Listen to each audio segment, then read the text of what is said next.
Hello，大家好，我係 Holly。有新地發展嘅 Novoland 3B 期，開出首批尺價11,500幾蚊，入場單位唔使300萬，比過往任何一期都仲要平㗎。除咗市況之外啦，仲有啲咩因素令到發展商開出呢一口價呢？另外啦，今期亦都多咗一個借貸樓價嘅付款方案㗎。究竟當中有啲咩細節要注意呢？今集都會分析一下㗎。大家睇完之後有咩睇法都可以留言講下，有機會獲得咖啡禮券。另外都提大家記得subscribe 28House 嘅 YouTube Channel， 同埋跟埋隔離個鐘仔啦。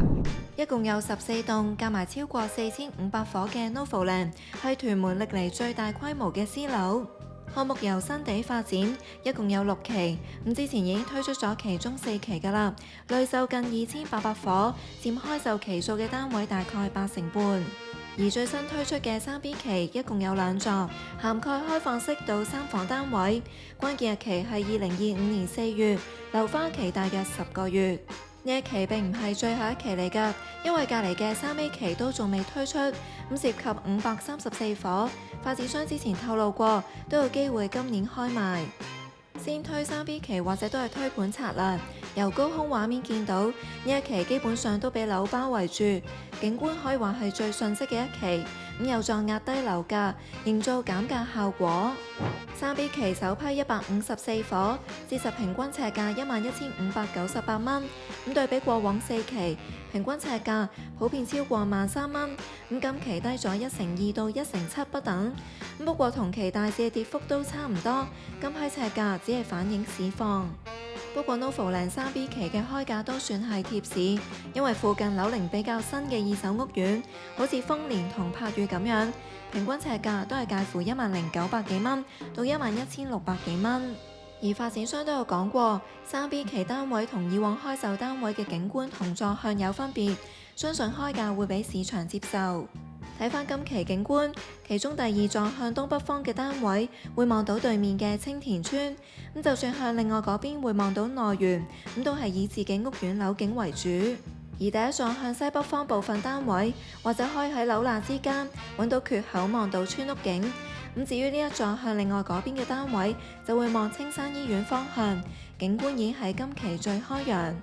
唔同戶型嘅開則同景觀，會喺之後嘅揀樓攻略有更詳細嘅分析。截到6月21號，發展商一共推出咗3張價單，夾埋有314伙，星期六會賣其中嘅160伙。對比之下，3號價單比1號高出半成，原因離唔開樓層同景觀。呢一張價單20樓或者以上嘅單位佔咗6.6%，比起頭2張分別佔2.5%同1.3%都仲要高，反映到第1張價單以中低層嘅單位為主，自然可以壓低樓價。打開我哋嘅28House App，click 我要買樓新盤嗰度，再撳入去 Novoland 3B 期，會見到最平嗰間，折實樓價未到300萬。係繼舊年11月 YOHO West 之後，再有低過300萬入場單位嘅全新盤。用頭3張價單咁計，開放式單位嘅折實樓價有大概298萬到305萬，其中得3伙係低過300萬，而1房就全部都唔過400萬，2房就由472萬起步，最貴去到572萬，3房就超過600萬。再睇唔同戶型嘅入場單位每月供款，假設借到90%按揭，開放式單位月供13,300幾蚊，1房單位就要16,100幾蚊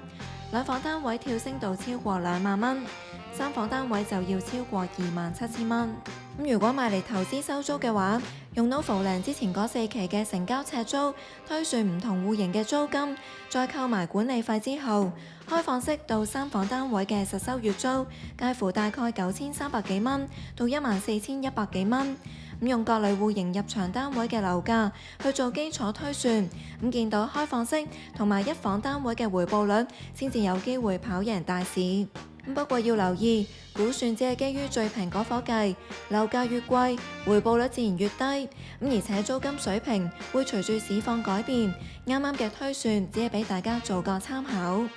至於今期新增嘅借貸樓價付款方案，亦都唔係啲咩新鮮事，以往新地推售 Park YOHO 嘅時候都有出現過。不過當時最高可以借到樓價120%，而今次就可以借到125%。計劃主要針對換樓人士，買家或者佢嘅近親可以抵押現有物業，咁只要業權良好，冇出租、冇銀行按揭以外嘅其他按揭，同埋係由新地發展喺1990年或者以後落成嘅物業，就可以借到最高樓價125%。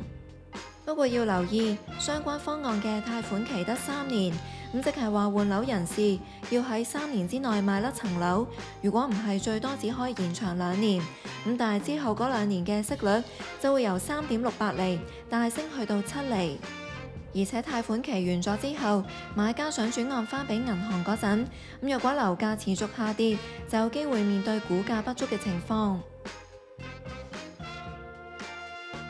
NOVO LAND 3B 期主打2房戶型，有360伙，佔咗總數40%半。另外1房同3房分別有大概170伙。用大部分嘅標準樓層計，第一座1層有12伙，共用3部 lift。第二座嘅密度就高啲，1層有18伙，用防煙門再細分做 A、B 2翼，各自有10同8個單位，2翼各有3部 lift。先講入場嘅開放式單位，得2A 座 E 新呢一處，望青田村嘅方向，折實樓價由大概298萬到305萬。單位實用面積有252尺，玄關有少少扭歪咗，透咗條走廊，生活空間有大概106尺，浴室係黑廁，採用企缸設計。升一級去到1房單位，折實樓價由大概362萬去到380萬，大部分都係望青田村或者自己屋苑嘅樓景。得一座 B 室嘅景觀比較開揚，避過樓景，望青山醫院，以景觀嚟講係比較可取嘅選擇。開則上所有1房都差唔多，浴室採用客套兩用嘅設計，不過就冇窗通風。唯獨是2A 座 B 到 D 室嘅玄關扭歪咗，比較難用盡空間，冇咁建議大家選擇啦。至於項目主打嘅2房戶型，折實樓價由大概472萬去到572萬，可以用開廚同埋緊廚去劃分。開廚嚟講，2B 座 B 同 H 室比較可取，因為望到開揚嘅內園景。若果係緊廚嘅話，2處都係扭向內園方向。不過2B 座 C 室嘅視野會比較開揚，2處緊廚2房都有光廁，而開廚2房就得2A 座 J 室、2B 座 D 室同埋1座 C 室有光廁。緊廚2房採蝴蝶式嘅設計，即係2間房喺客廳兩邊。不過2B 座 C 室啲房就同客廳係同一個水平線上面，唔似得1座 J 室有一間凹咗入去。綜合景觀因素都係比較值得選擇。至於開廚2房主要分2款開則，一款係比較大路，由走廊貫穿寢區，另一款就係蝴蝶式，浴室係客套兩用嘅設計。其中一個示範單位就做咗呢一款啦。實用面積453尺，頭3張價單未有涵蓋呢一個單位。參考低1層嘅 C 室，折實樓價大概542萬，維翻每一尺11500幾蚊。示範單位雖然擺滿家私，但係就冇改動過間隔，可以俾買家感受下空間感。走北歐設計路線，用上大量木色之餘，唔少地方都滲入咗磚紅色做點綴，廚房就係其中一個啦。因為呢個咧係一個有裝修嘅示範單位啦，所以而家廚房咧就用咗紅色同埋白色2種顏色去配襯啊，咁就唔係一個交樓標準，反而我自己覺得啦比較值得參考咧，就係呢一個工作台面嘅空間，因為如果係呢一隻單位嘅話咧，其實都係呢一種 L 字形嘅設計嚟㗎。開放式廚房喺大門口側邊配備咗一系列家電，包括微蒸烤焗爐、電磁爐、洗衣乾衣機等等。要留意嘅係，同處 C 室用上西門子雪櫃就係得呢一間，其他嘅會用3星品牌，不過容量就會大啲。大門口另一邊做咗入場儲物櫃，深度比較淺，可以擺到嘅嘢唔會好多。連埋開放式廚房咁計，成個廳有大約158尺，開則市正，而且下飯兩廳嘅佈局都好分明。如果睇勻成間屋嘅話咧，見到咧比較啱擺餐台嘅位置咧，其實就係我而家企緊呢個位啊。見到以呢度空間計啦，都夠擺到一張4人餐台，咁都夠一個小家庭用㗎啦。至於客廳嗰邊嘅睇電視距離大約有2.45米，同時做咗特色牆身，用咗磚紅色做包邊，貫徹整體設計風格。盡頭相連一個22尺嘅露台，側邊都有隻山窗，可以打開通風。咁單位咧就係蝴蝶式嘅設計啦，咁即係話咧兩間房咧就係個廳嘅左右兩邊就冇走廊位嘅。咁我哋咧先入嚟主人房睇下先。咁見到而家靠窗咧擺完張雙人床之後咧，因為咧佢就要就翻進出套廁嗰個門口啊，咁所以咧衣櫃就只能夠咧係靠牆擺喺呢一邊啦。呢間房有大約72尺，其中一邊有趟門通去浴室，咁夜晚去廁所就唔使行出個廳度啦。浴室以灰色做主調，咁鋪咗地磚，天花裝咗有暖風功能嘅抽濕機。咁廁所空間咧都係幾闊落㗎，咁不過有個設計咧就未必個個都咁中意啦，就係呢個工作平台嘅擺位啦。咁因為咧如果呢度咧要打開閂埋呢道門咧，就一定行出嚟企缸呢一度先至得，就未必咁方便啦。工作平台得16尺，相信都比較難運用，主要用嚟通風。咁事實上，工作平台擺喺浴室入邊嘅開廚兩房唔多，大部分都係擺翻喺房入邊。睇完呢間房咧，跟住我哋穿過客廳咧，就會去到另外一間房噶啦。咁呢間房咧，其實開則都幾四正啦。而家設計師咧就打造成為小朋友房，咁擺咗張上下格床啦，一個書台啦，同埋一個衣櫃。咁但係見到衣櫃嗰個空間咧都比較少一啲。如果係想擺翻啲高身啲、大啲嘅衣櫃咧，咁就有機會咧擺唔到而家呢張書台啦。呢一間房大約有49尺，窗門嘅高度只係及牆身嘅一半，採光度或者會比較遜色。咁最後睇埋三房啦，折實樓價由大概608萬到848萬，係開則最多元化嘅戶型。開廚緊廚之餘，仲可以用有冇套房嚟到劃分。開廚三房入邊，得以在 H 室係比較大路嘅佈局，採3間房歸邊嘅設計。咁其餘2間啲房就會拆開嚟擺，買家可以按翻自己嘅需要去選擇。而升級到有套房嘅間隔，大部分都有呢一期比較優質嘅景觀，望內園景為主。咁不過就得2A 座 A1 室有緊廚，亦都係其中一個示範單位嘅藍本。實用面積697尺，頭3張價單未有推出呢個單位，咁參考同處低幾層嘅價錢，折實樓價大概係826萬，為翻每一尺11800幾蚊。咁一入單位啦，見到發展商咧就冇嘥到呢個凹位啊，咁做咗一個咧中空嘅儲物櫃，咁下面啲層架啦可以攞嚟擺鞋，咁中間呢一度咧其實都見到佢有個插座啦，咁就可以幫手機插下電啊，擺下啲濕碎嘢咁樣。咁至於上面嘅儲物櫃咧，亦都可以擺下啲雜物咁樣。三房單位嘅入場儲物櫃明顯大過2房嗰個，咁若果都係唔夠擺，亦都可以喺前少少嘅牆身加多個鞋櫃。呢個示範單位嘅設計風格比較簡約，以淺色做主調，鋪咗馬賽克地磚做點綴，成個廳有大約187尺，飯廳嗰邊夠位擺到張6人餐台。客廳呢邊啦，闊2.7米啦，咁見到而家擺完梳化同埋地櫃之外啦，咁其實中間啦都仲有位可以擺到張茶幾仔。客廳盡頭相連一個23尺嘅露台，呈長形開則，喺度晾衫或者種下嘢都得。翻返入嚟客廳，去寢區之前，我哋先睇廚房。呢個3房單位嘅廚房呢，咁就冇佈局喺一個門口嘅左右兩邊啦，咁反而呢，佢就喺客廳嘅後邊呢個位置，咁而且呢，佢就用咗個拖門設計啦，咁就唔會話好似平時啲廚房咁樣呢，打開咗道門呢，就會係阻住開個雪櫃門啦。廚房地板以至大部分牆身都鋪咗馬賽克，呼應翻客廳嘅設計風格。咁上下兩邊嘅櫥櫃亦都提供大量嘅收納空間。L 字形嘅工作台面嵌入咗雙星盤同3個爐頭，同時配備一系列家電，同2房單位嘅差唔多，咁只係多咗個明火煮食爐。而同處用上西門子雪櫃就淨係得呢一個單位，其他嘅都係用上3星品牌。3間房咧就由走廊貫穿啦，咁我哋先入嚟呢間近廳房睇下，咁見到個開則咧都好四正，而家設計師咧就係打造成為小朋友嘅房間。呢一間房有大約48尺，以奶油風做主調，上下格床錯開，以 L 型佈局之後，床邊仲可以擺到張書台仔連埋衣櫃。咁轉睇下另一間房啦，面積一樣係48尺。用色設計明顯唔同，主要擺咗單人床同衣櫃。咁衣櫃採用開放式嘅設計，可以增加空間感。咁但係就見到內籠嘅儲物量就比較少啦。咁見到而家呢間房個衣櫃咧都做得比較薄身一啲啊。咁如果咧係想做翻一啲有一定厚度嘅衣櫃咧，咁可能咧就未必擺得落呢張書台仔啦。轉過嚟下次參觀下啦，冇窗通風，採企缸設計。不過儲物量就有驚喜，除咗洗手盆上面嘅鏡櫃，座廁後面嘅儲物櫃都有唔少層架。最後睇埋主人房，連埋入去嗰條走廊咁計，大約有106尺，衣櫃陷入咗預留嘅凹位，深大概60厘米。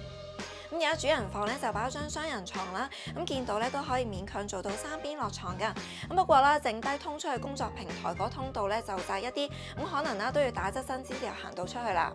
工作平台雖然有18尺，空間唔算少，不過以而家嘅佈局嚟講，都比較難行到出去。好彩側邊有隻山窗，就算唔打開工作平台道門，都可以通風。至於主人套廁方面，無論用色定係配置方面，都同客廁嘅一樣，採用企缸設計。發展商喺九龍站 ICC 搭建咗4個示範單位，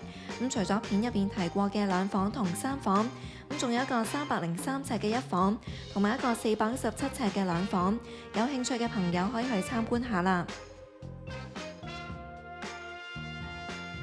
Novoland 第3期住戶入伙嗰陣，雖然話配套已經比第1期嗰陣多，但係項目所在嘅54區仍然係新發展區，未計區內未來會落成嘅公屋或者簡約公屋項目。借計近年入伙個名有個田字嘅屋邨，已經涉及超過14000伙，超過3萬名人口要同 Novoland 嘅住戶共用區內配套，係咪足夠呢？一齊去現場睇下。先講買嘢方面，屋苑基座商場 NovoWalk 喺5月先至啱啱開幕，大概有5萬尺，提供大約40間鋪頭，餐飲商店佔咗40%，大部分都係連鎖快餐。最大嘅租戶係一田，有大概4000尺，有賣蔬果、肉類等等，不過價錢就會貴啲。而附近嘅公屋，好似最近 Novoland 嘅青田村，樓下都有啲鋪頭，不過數量就唔多。要去街市嘅話，欣田村係其中一個選擇，亦即係何生何太相識嘅地方。相信大家都好清楚喺邊啦。由 Novoland 行過去，大概要10分鐘到，入邊有賣乾貨、濕貨。想有多啲飲食選擇，亦都可以行大概8分鐘，去到蘭德街嗰邊，有更加多嘅民生商店同埋各式餐廳。至於交通方面， Novoland 唔近西鐵站，屋苑對面嘅巴士站有 K54同埋50M 路線接駁去兆康站同屯門站。用 K54 做例子，服務時間由朝頭早6點鐘去到夜晚11點3，平均每15到20分鐘一班。由和田村出發， Novoland 嘅住戶可以喺青田村上車，去到兆康站嘅車程大約係5-6分鐘。不過因為途經唔少屋邨，繁忙時間會有多啲人坐，最好預鬆啲時間啦。